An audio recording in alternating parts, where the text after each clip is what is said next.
At the core of boxing lies a diverse array of styles. Every boxing discipline has its roots, a narrative woven through time and history. One of the most unique and technical styles is the Cuban boxing style. Despite being a relatively small island with only a little over 11 million population, which is about the same as Georgia, the Cuban boxing style has proven its dominance, having acquired over 78 medals, coming in only second to America with 117, not including the current Olympics. The heart of the Cuban boxing style beats with a symphony of strategic brilliance and technical finesse. From the art of defense to the intricate footwork, each element plays a crucial role in crafting the Cuban style's distinctive identity. Cuban boxers are typically rangy southpaws, as they are known to convert righties into lefties early on in their careers. They generally control the pace with a very active pawn lead hand and are sharpshooters, countering off the backhand. In general, they are noted for the flawless technique. Because of the amateur scoring system most of them came up under, they tend to be defense-first fighters. The heart of the Cuban boxing style beats with the symphony of strategic brilliance and technical finesse. From the art of defense to the intricate footwork, each element plays a crucial role in crafting the Cuban style's distinctive identity. Today, we will break down the fight between Canelo Alvarez versus Lara. Coming to the fight, Canelo was 43-1-1 with 31 knockouts, while Lara was 19-1-2 with 12 knockouts. Alvarez, the rising junior middleweight star, was well within his rights as one of the biggest names in the sport, able to fight anyone in the division. Chose to fight Lara, the type of fighter managers and promoters will usually prefer the guy to stay away from, due to his tricky style and small fan base. The matchup was aggressive counterpuncher versus counterpuncher, with Canelo taking the role of the bull while Lara the matador. What you typically see in this matchup is the aggressor looking to cut the ring off to unload the power shots, while the counterpuncher utilizes a lot of movement, trying to get the aggressor to fall out of position to then punish them with counters.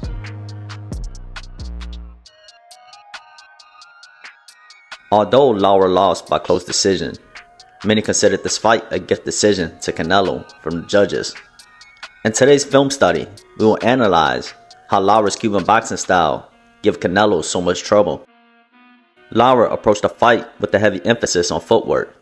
With Canelo being the bigger puncher, it would have been foolish for Lara to try to match Canelo's firepower.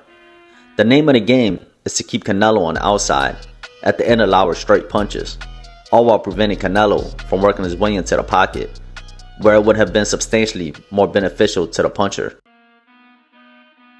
We will first begin with every boxer's base, the boxing stance.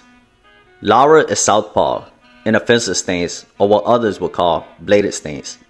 This is when they turn the body sideways. With the body not squared up, their opponents are now presented with half the target.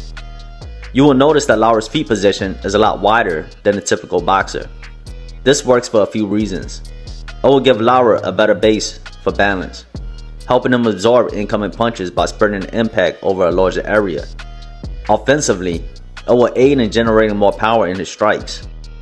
But most importantly, the wider stance improves lateral movement and allows Lara to maneuver around the ring more efficiently.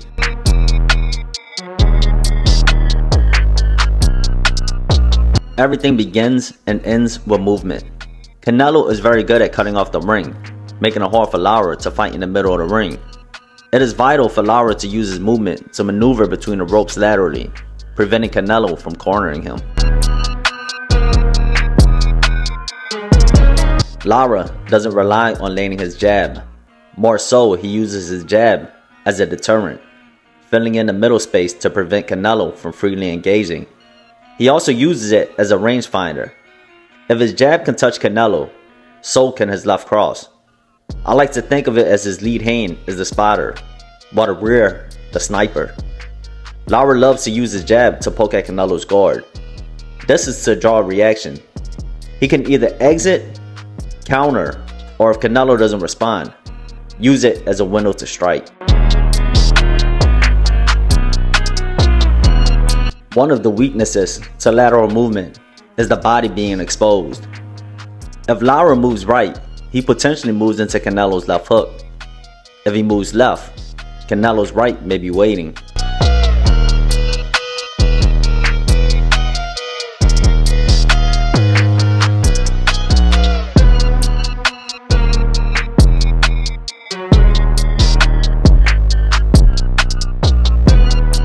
Lara is a very low output fighter. It's more about quality rather than quantity. He does not waste punches. A fighter like Lara is very disciplined. Disciplined as in he will not fire unless he sees an opening. Lara does not care about being flashy. His primary weapon is a sniping left cross. He's the definition of a person who practiced the same punch 10,000 times. Canelo holds a very tight guard, which defends very effectively against hooks. There is a small window of opening when Canelo leaves space for vision. If timed right, Lara is able to shoot straight down the middle. Canelo defensively either has to move his head or close it off with his guard.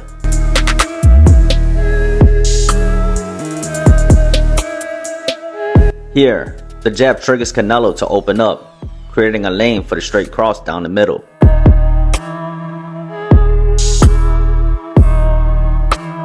The lead hand is intended to be used as a diversion for the straight cross. Each time Canelo reacts or moves, a small opening is created, which is then exploited by Lara.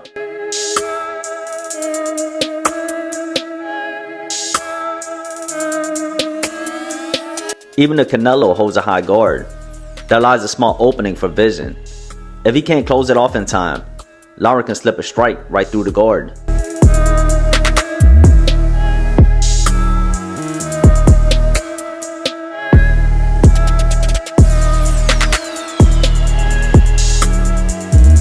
Probably won.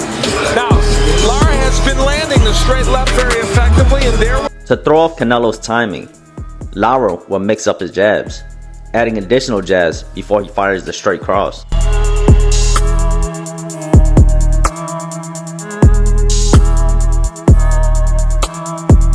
Something to pay attention to is how Lara, after firing his left cross, will use the momentum of his recovery to pull out the pocket, deterring Canelo from responding.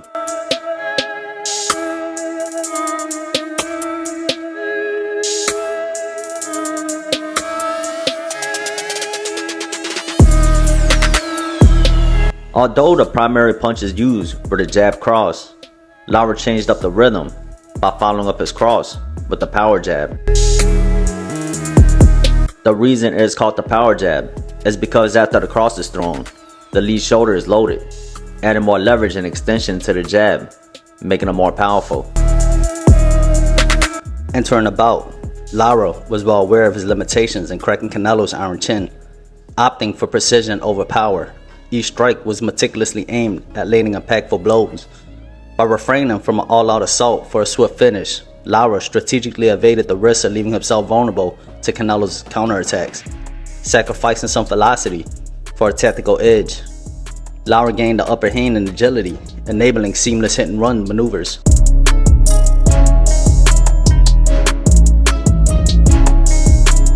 To further expand on the concept of mixing up the variation of jabs and crosses, Lara will mix it up even further by leading with the cross first, followed up by the jab, and ending with another straight cross. This further complicates the patterns and timing for Canelo to grasp onto. The combination, otherwise known as 2-1-2, which translates to cross jab cross.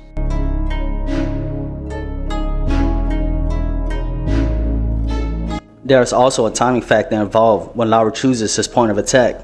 Lara uses a lot of movement. Part of the reason is to stay one step ahead of Canelo.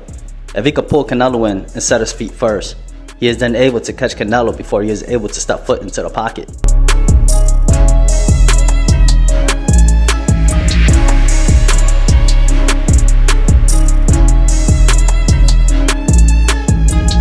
Lara does it again in the sequence as he walks Canelo into his left hook.